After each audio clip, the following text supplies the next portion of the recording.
Hello everyone, আজ বানিয়েছিলাম আফগানি মুর্গ। দেখতে খুবই টাফ মনে হচ্ছে, প্রচণ্ড কষ্ট করতে হবে এটা বানাতে।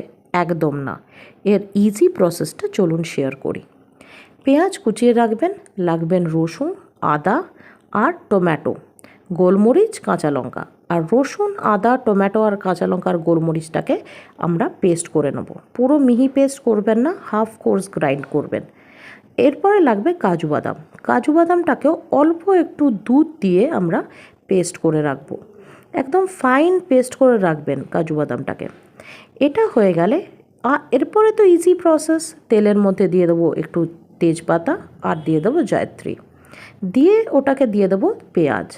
পেঁয়াজটাকে ভাজা ভাজা হয়ে গেলেই, অল্প ভাজা ভাজা হয়ে গেলে দিয়ে দেবো চিকেনটাকে দিয়ে একটু ফ্রাই করতে হবে। চিকেন যখন একটু হালকা হালকা লাল লাল ফ্রাই হয়ে যাবে, তার মধ্যে আমরা অ্যাড করে দেবো ঘিটা দিলে চিকেন ভাজার সময় একটা খুব সুন্দর একটা স্মেল বেরোবে, একটা ফ্লেভার আসবে। আচ্ছা, আপনাদের বলে রাখি, একদম হাই কোর্সে চিকেনটা ভাজবেন না, আপনারা একটু লো ফ্লেমে ভাজবেন।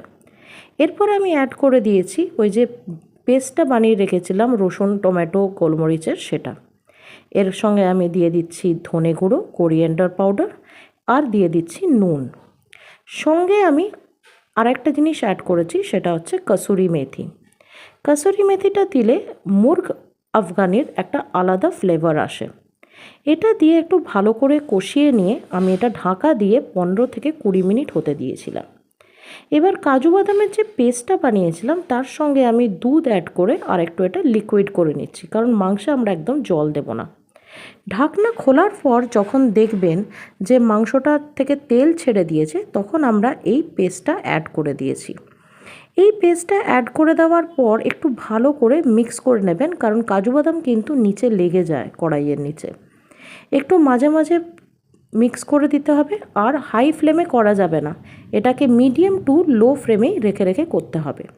এটা যখন ফুট ধরে যাবে, আবার আপনি ঢাকা দিয়ে দেবেন প্রায় 5 থেকে 7 মিনিটের মতো, দিয়ে খুলে নিলেই রেডি।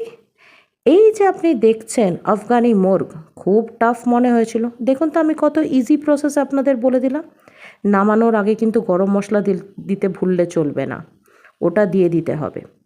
আচ্ছা, এবার এটা আপনারা সার্ভ করতে পারেন রুটির সাথে, বাটার নানের সাথে, পরাঠার সাথে, বা আপনি পোলাওয়ের সাথেও সার্ভ করতে পারেন।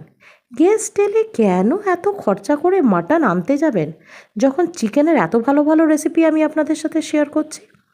আমি কিন্তু এটা রুটির সাথেই খেয়েছিলাম। আপনারা করুন, আমাকে জানান কেমন।